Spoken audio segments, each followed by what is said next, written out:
For more tips and tricks, don't forget to hit that button and subscribe. Also, ring the bell so you can get notifications anytime I have new videos. Welcome to Paul's Toolbox. I'm Paul Ricalde, and today we are going to cover basic crown molding. I have a certain system that's going to make this stick in your head, and you're going to want to cut crown as soon as you finish this video. There are a few tools that you will need when you're working with crown.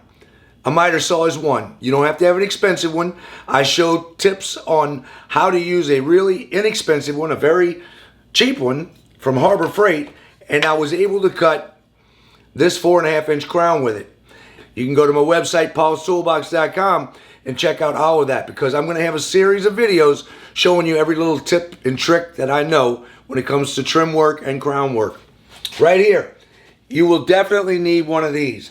This is a miter saw protractor. It's set up for a miter saw, so it will give you the exact miter cut and the single cut if you're going into a wall. It tells you right here on this little gauge exactly what you have. So this right here is a 22.5 degree miter cut. Two 22.5 degree cuts, and it's a 45 degree angle right here. So this will tell me exactly what the angle is, and it tells me exactly what the miter cut is. Right here. It just reads it, and then you can go right to the saw, and it tells you the miter cut is 22.5 degrees. You set your saw at 22.5 degrees, and this is what you're going to get. You also have outside corners, inside corners, anything like that. 45. If you're going up on angles, which we will be later, I show this on other videos, and you need to know what this angle is, or what the angle from here up is. It tells you the cut to make. So make sure you look to get one of these. I'll have links in the description box. I'll have links on Paul's Toolbox. So make sure you go to Paul's Toolbox and sign up for my newsletter, because you could possibly win a Metabo pin nailer like this. This is a 23 gauge, 18 volt pin nailer, and it works great. It is a necessity when you're working with crown like this. You don't have to have it, but it makes it so much nicer, because I can take and pop nails in and you won't even see the head. It holds it tight. I shot this in with it, and it holds it in place, keeps it rock solid, especially when you're shooting into hardwood, because it bites into hardwood, doesn't have a nail head. That's why I love using this when I'm working with cabinets and stained wood. Believe me when I tell you, the best way to learn this is in the nested position, because you don't have to worry about spring angles. You don't have to worry about anything. The only thing you have to worry about is getting the right side cut. It's upside down and backwards. It's so simple, you're not going to believe it. Take a flat piece and sit it right here and just look at it.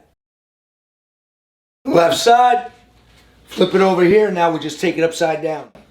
Set it on our table, and we'll line things up. And of course, I have these excellent crown stops.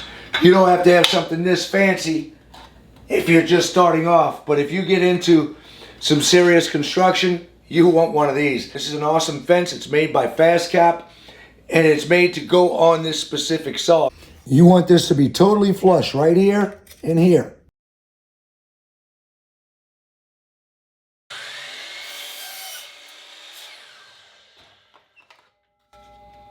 Inside cut. That's it right there.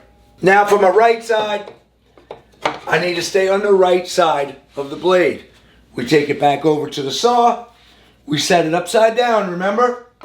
Now it has to go to the opposite end, because we're cutting the opposite end, and we want to stay on that side of the blade. I am cutting into my good piece of wood. I'm on the right side of my blade. Remember? That's giving me a right cut, the right side of the blade.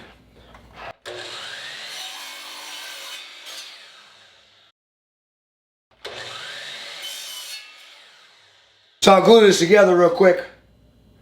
Let's just take a second.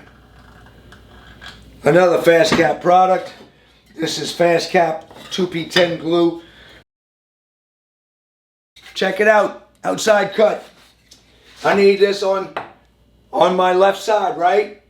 Correct? We take this, flip it upside down, set my saw up at 45 degrees. I'm cutting away from my length of wood. I'm making an outside cut. Your outside cut is always going to have the peak The top of it's going to be your long point.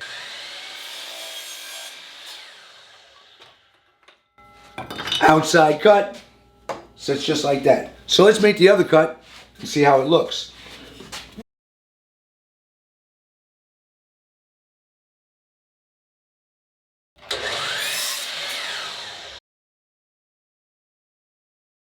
In your home, almost all your cuts will be 90-degree angles, 45-degree cuts, miter cuts. But you may have some bay windows or some octagons, and that will be 45-degree angles or 22.5-degree miter cuts. So right here is what that would be. As you can see, I did this in a bathroom. This is 22.5-degree cuts, and this is an outside 22.5-degree cut. Now I'll show you exactly how I cut this little section. Quick tip, never take your tape and bend it around the inside turn like this. Always get your measurement from one side and the other, and I'll show you what I'm talking about. If I was measuring this off, which I did, I would start off here and get an even number. It could be 5, it could be 10, whatever it is. Here I'll use 10 inches. And on this side I'll measure it and I got 14. I know this is exactly 24 inches. My first piece is going to be on my left side, 5 3/8 inches, inside cut. So an inside cut means the long point's at the bottom and it goes like this. Now think about this. This is my left side. So when I put it on my saw, I'm going to be on the left side of my blade. That means I'm cutting my left side. So we'll take this, put it on a 45-degree angle.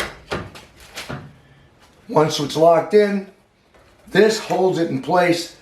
I'm going to take my crown stops, of course, from Fast Cap, drop them right in place. These are awesome. Not going anywhere.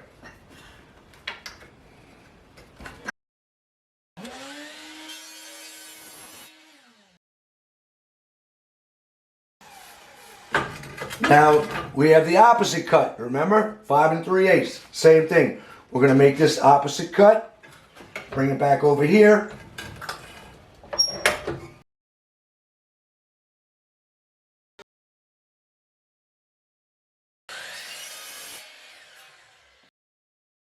Next we will cut the 24-inch piece. Remember, when we're cutting in a nested position, we're upside down. My good piece is here, so I'll go to my left 45 inside cut, left side.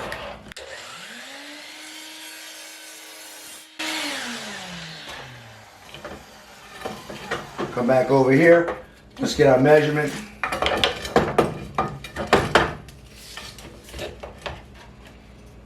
"24 inches.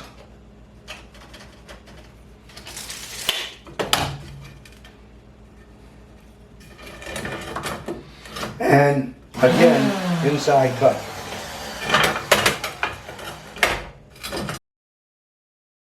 You want to start off a little long and work your way back.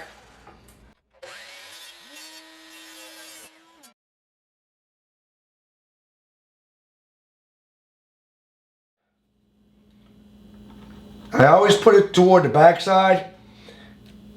I don't like to put it on the front because then it goes into the face.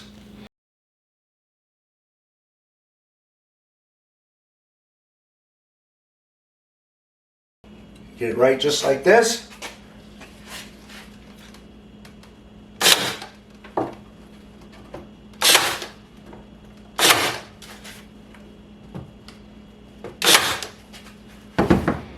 There you have it. Well, that's it for now. You see how easy this was? Make sure you sign up for my newsletter because I'm going to have an entire course on crown molding, and we are also going to do other courses on trim and all types of things in your home. Right now, I'm concentrating on crown. We're going from the basics all the way up to complicated, and I'll show you everything in between. If you sign up for my newsletter, I can send you an email and let you know if you're a winner. You give me your information and we send it out to you. Don't forget to subscribe. If you don't mind, drop a comment and hit like.